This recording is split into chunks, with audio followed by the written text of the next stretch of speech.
Bismillahirrahmanirrahim. Assalamualaikum warahmatullahi wabarakatuh.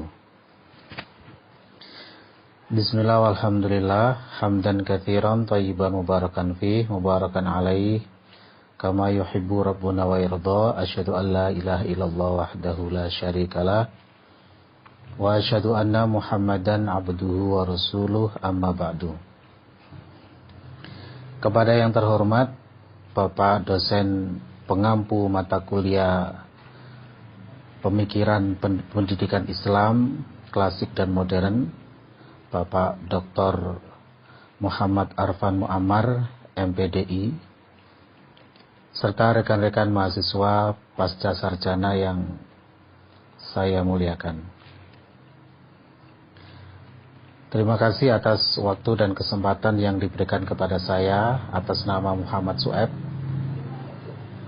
untuk menyampaikan presentasi terkait mata kuliah kita dengan judul Kurikulum dan Pola Pengembangan Ilmu Pengetahuan pada Era Pra-Madrasah Nidhamiyah.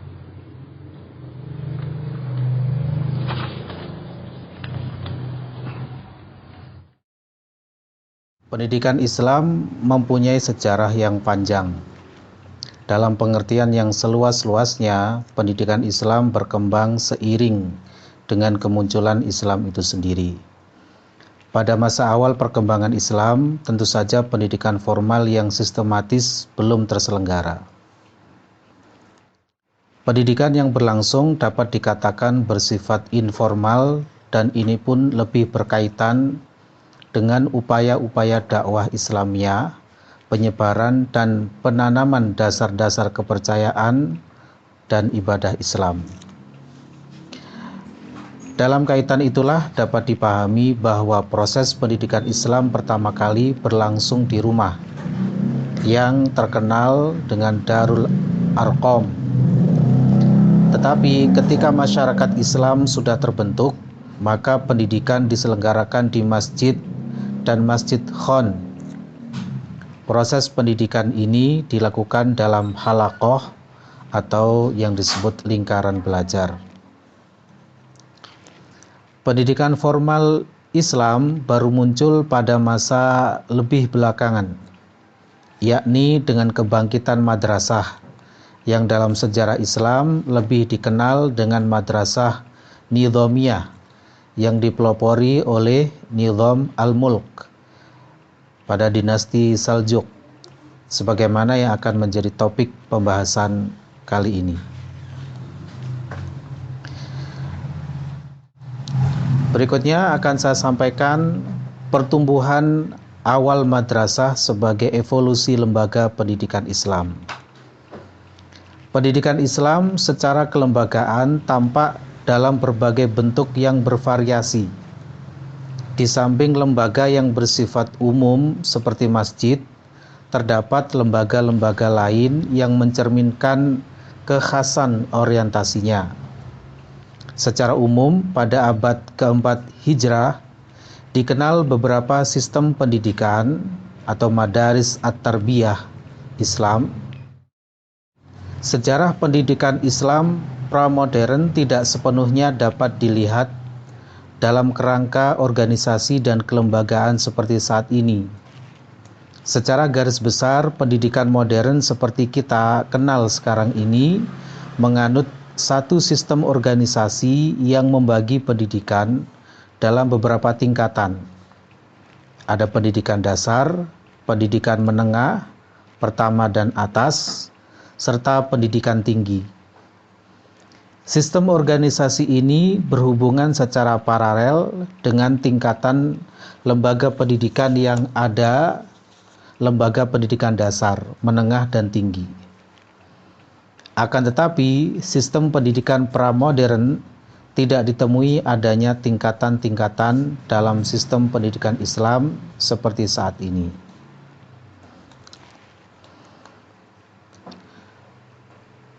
Kemudian, kutab yang kadang-kadang disebut maktab dalam literatur-literatur Arab merupakan lembaga pendidikan dasar pertama.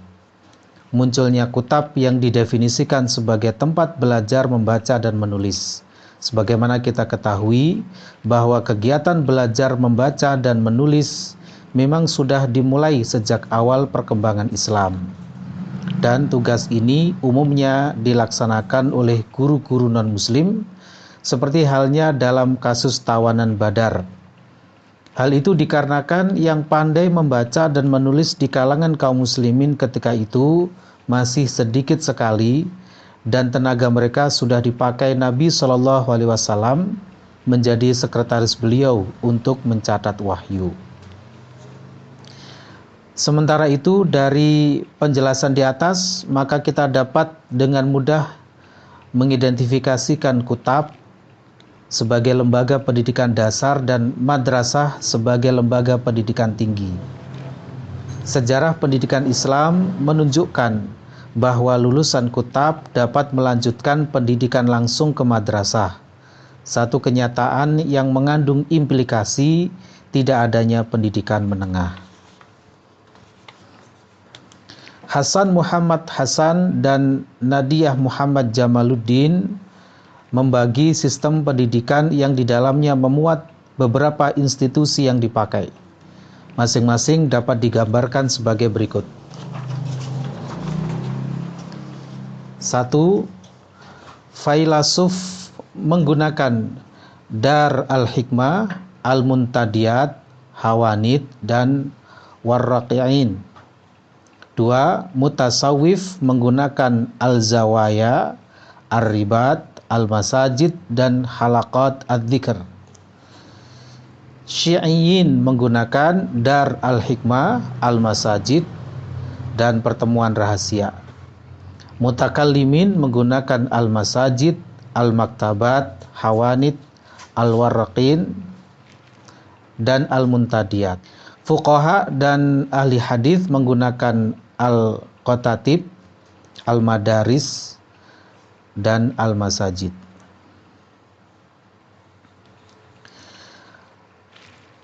Berikutnya akan saya terangkan mengenai madrasah nidhamiyah.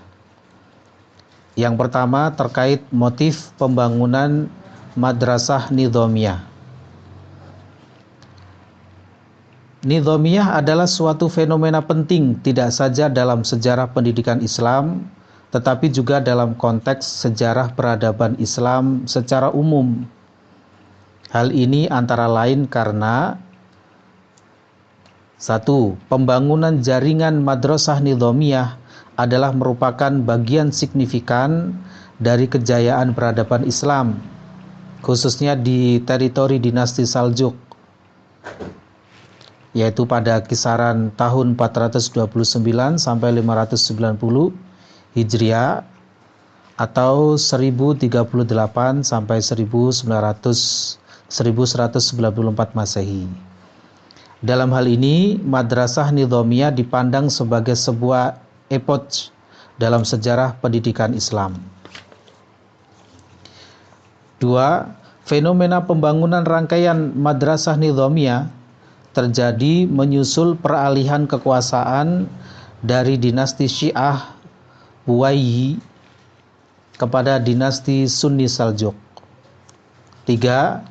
Sejarah pendidikan Islam menunjukkan bahwa madrasah adalah lembaga pendidikan Islam par excellence sampai pada periode modern dengan diperkenalkannya lembaga-lembaga modern seperti universitas. Berdasarkan penjelasan di atas, maka dapat dikatakan bahwa berdirinya madrasah nidhamiyah pada abad ke-11 Masehi tidak hanya melanjutkan tradisi madrasah, melainkan lebih dari itu telah menimbulkan pembaruan-pembaruan atau innovations, baik dalam segi kelembagaan dan dalam sistem pendidikannya. Dalam pada itu masih dijumpai perbedaan pendapat para penulis sejarah Islam klasik tentang madrasah nidhamiyah pertama, dan mengenai hal itu ada dua pendapat. Pertama, bahwa madrasah nidhamiyah pertama yang didirikan Menteri Nizam Al-Mulk adalah Madrasah Nizamiyah Naisabur, yaitu ketika Al-Arslan menjabat Gubernur Khurasan. Pendapat ini yang dikemukakan oleh Edward G. Brown dan Naji Ma'ruf. Kedua, pendapat yang mengatakan bahwa madrasah pertama yang didirikan Nizam Al-Mulk adalah Madrasah Nizamiyah Baghdad dan bukan Madrasah Nizamiyah Naisabur. Pendapat ini dikemukakan oleh Ibnu Khalikan dan diikuti oleh Adz-Dzahabi.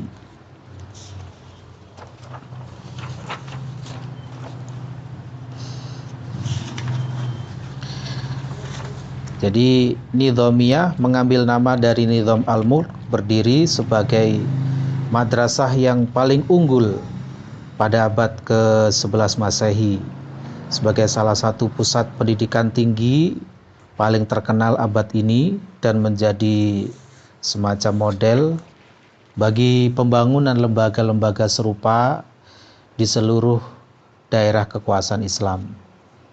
Di samping itu, tersedianya dokumen-dokumen tentang madrasah ini, para ilmuwan mengetahui Nizamiyah dan cara kerjanya lebih baik dari pengetahuan mereka tentang madrasah lain yang manapun. Dari dokumen ini dapat diketahui adanya beberapa bentuk wakaf yang membangun dan membiayai Nizamiyah menjadi jelas sebagai berikut. Jadi ini adalah bentuk-bentuk wakaf yang membangun dan membiayai Nizamiyah.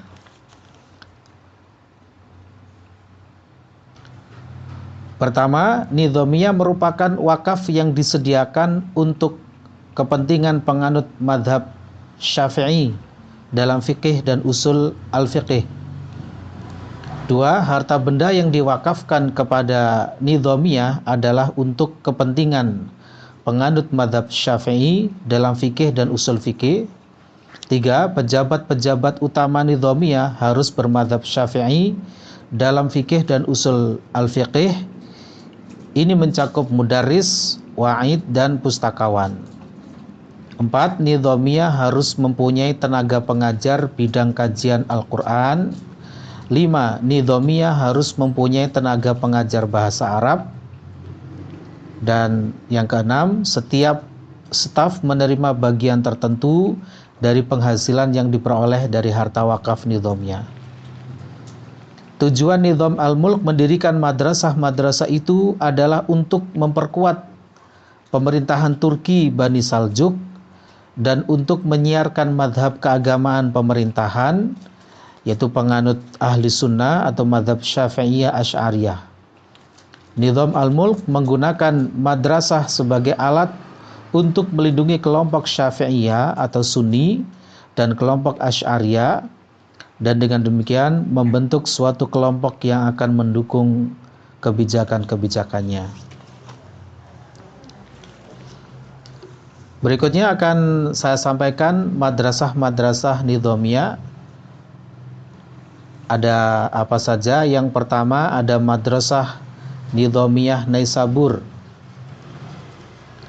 Al-Juwaini yang nama lengkapnya Abul Ma'ali Abdul Malik Ibnu Abdullah Ibnu Yusuf Ibnu Muhammad Ibnu Abdullah Ibnu Hayyuwai Al-Juwaini An-Naisaburi, atau lebih dikenal dengan panggilan Imam Al-Haramain, adalah tokoh Sunni pertama yang memperoleh kepercayaan pemerintah untuk menduduki jabatan sebagai pemimpin atau mutawalin atau istilahnya head, dan sekaligus sebagai guru atau mudaris Madrasah Nizamiyah Naisabur.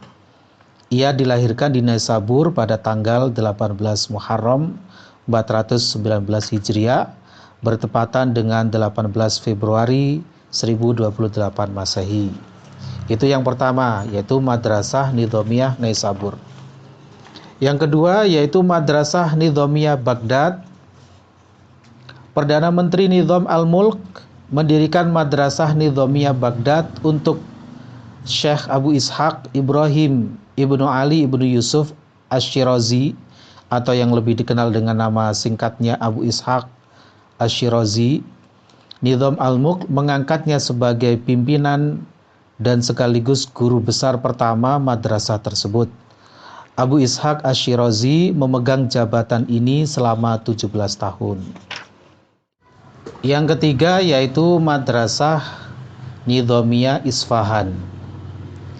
Nizam al-Mulk mendirikan Madrasah Nizamiyah Isfahan untuk Abu Bakar al-Khunjadi dan sekaligus menyediakan wakaf-wakaf untuk madrasah ini. Ia mengutus Abul Qasim al-Hudhali untuk mengurus masjid dan perpustakaan yang ada di madrasah itu buat para mahasiswanya. Guru Madrasah Nizamiyah Isfahan yang lainnya adalah Muhammad bin Sabit Asy-Syafi'i dan Abu Sa'id Ahmad bin Abu Bakar.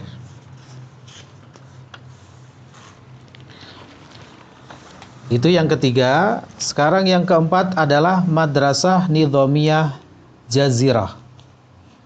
Untuk mewujudkan kebijakan tentang pemerataan pendidikan, Nizam al-Mulk mendirikan madrasah-madrasah tidak hanya di kota-kota besar saja, tetapi juga di daerah-daerah terpencil seperti Jazirah. Madrasah ini lebih dikenal dengan nama Madrasah Raudi ad-Din. Ini adalah Madrasah Nizamiyah yang keempat, yaitu Madrasah Nizamiyah Jazirah.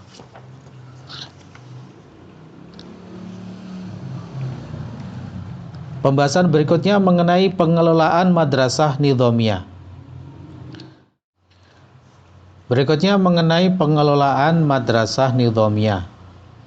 Madrasah-madrasah Nizamiyah sebagai institusi negara yang didirikan oleh pemerintah dilihat dari sudut pandang pendidikan modern sudah merupakan lembaga pendidikan formal pertama di dunia muslim dan bahkan di dunia secara umum. Hal ini setidaknya berdasarkan pada 4 hal penting sebagai berikut. 1. Berdirinya Madrasah Nizamiyah berkaitan langsung dengan kepentingan negara. 2. Semua dana pembangunan madrasah-madrasah Nizamiyah serta dana penyelenggaraan pendidikan dan pengajaran sudah dibiayai oleh negara. 3. Pada Madrasah Nizamiyah, pelajaran yang bersifat resmi yang diatur dengan undang-undang seperti yang kita kenal dewasa ini. Dan yang keempat, adanya peraturan yang menyangkut murid, program-program pengajaran, staf pengajar, perpustakaan, dan gelar-gelar ilmiah. Keempat unsur ini menjadi ciri khas dan sistem pendidikan Madrasah Nizamiyah yang belum dijumpai pada madrasah-madrasah yang didirikan sebelumnya. Dengan demikian, Madrasah Nizamiyah dapat dianggap sebagai perguruan tinggi dan madrasah formal dan sistematis pertama yang muncul di dunia Islam. Berikutnya akan saya sampaikan mengenai sistem pendidikan Madrasah Nizamiyah. Dalam pembahasan ini akan dibicarakan secara berurut tentang faktor-faktor pendidikan Madrasah Nizamiyah yang meliputi beberapa hal. Yang pertama yaitu mengenai tujuan. Bertitik tolak dari kebijakan-kebijakan pemerintah dinasti Saljuk, maka Madrasah Nizamiyah memiliki beberapa tujuan. 1. Madrasah Nizamiyah bertujuan untuk mengajarkan madhab resmi negara, yakni ajaran-ajaran Sunni. 2. Madrasah Nizamiyah bertujuan untuk mengcounter ajaran-ajaran Mu'tazilah dan Syiah. 3. Madrasah Nizamiyah bertujuan untuk mendidik pegawai-pegawai pemerintah dan kader-kader ulama Sunni. 4. Madrasah Nizamiyah bertujuan untuk menciptakan kesejahteraan rakyat. Dan yang kelima, Madrasah Nizamiyah bertujuan untuk menyebarluaskan kebudayaan Muslim. Itu terkait dengan tujuan. Berikutnya terkait dengan staf pengajar. Para guru besar madrasah-madrasah nidhamiyah yang menguasai berbagai ilmu pengetahuan yang ada di dunia Islam pada waktu itu, seperti Al-Juwaini, yang mana beliau seorang ahli ilmu-ilmu agama, al-ulum ad-diniyat, dan filsafat atau disebut al-hikmah, al-falsafah. Abu Ishaq Asy-Syirazi, ahli ilmu-ilmu agama juga, al-ulum ad-diniyat, dan Al-Ghazali, ahli dalam ilmu-ilmu agama dan ilmu-ilmu akliyah. Keluasan disiplin ilmu para guru itu semua memperkuat argumentasi bahwa pendidikan dan pengajaran pada madrasah nidhamiyah sudah berorientasi pada pemenuhan kebutuhan masyarakat.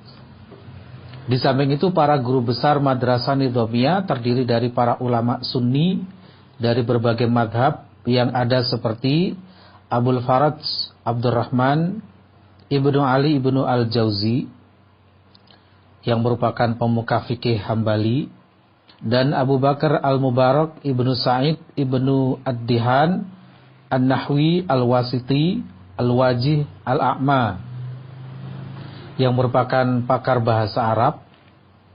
Mula-mula ia bermadhab Hambali, kemudian beralih ke madhab Hanafi, dan terakhir beralih lagi ke madhab Syafi'i. Itu terkait dengan para staf pengajar di madrasah nidhamiyah. Berikutnya terkait dengan kurikulum.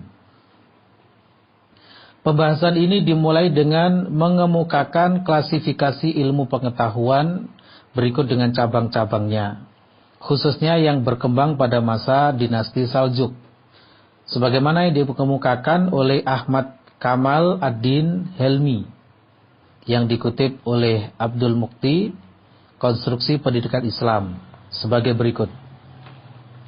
1. Ilmu-ilmu agama atau al-ulum asy-syar'iyyat, al-ulum ad-diniyat yang meliputi A. Pengetahuan membaca atau ilmu al-qiraat, kemudian B. Ilmu tafsir, C. Ilmu hadis, D. Ilmu fiqih, dan E. Teologi atau yang disebut dengan ilmu kalam.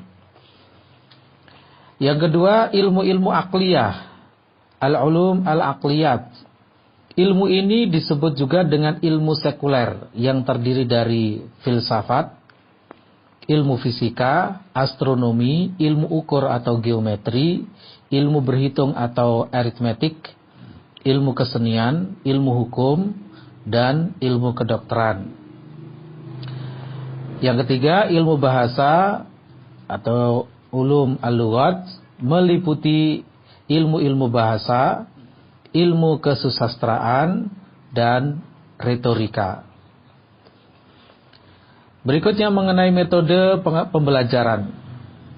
Metode pembelajaran atau metode pengajaran, method instruction, sebagai salah satu faktor pendidikan juga memainkan peranan penting dalam rangka mencapai tujuan pendidikan yang diinginkan. Beberapa metode yang diterapkan oleh madrasah nidhamiyah diantaranya adalah 1. Metode ceramah, 2. Metode diskusi, 3. Metode seminar, dan 4. Metode observasi dan eksperimen. Yang berikutnya mengenai fasilitas dan sarana pendidikan. Fasilitas dan sarana pendidikan madrasah-madrasah nidhamiyah meliputi 1. Gedung madrasah tempat belajar, 2. Asrama atau pemondokan, 3. Perpustakaan, 4. Masjid dan musola, 5. Bimaristan atau rumah sakit dan observatorium, dan yang keenam adalah pasar sekolah, sering disebut sebagai koperasi mahasiswa pada dewasa ini. Pembahasan yang terakhir yang akan saya sampaikan mengenai madrasah nidhamiyah sebagai pusat pendidikan dan kebudayaan. Madrasah nidhamiyah merupakan satu-satunya lembaga pendidikan tinggi muslim yang sangat bergengsi sesudah Baitul Hikmah di dunia muslim bagian timur.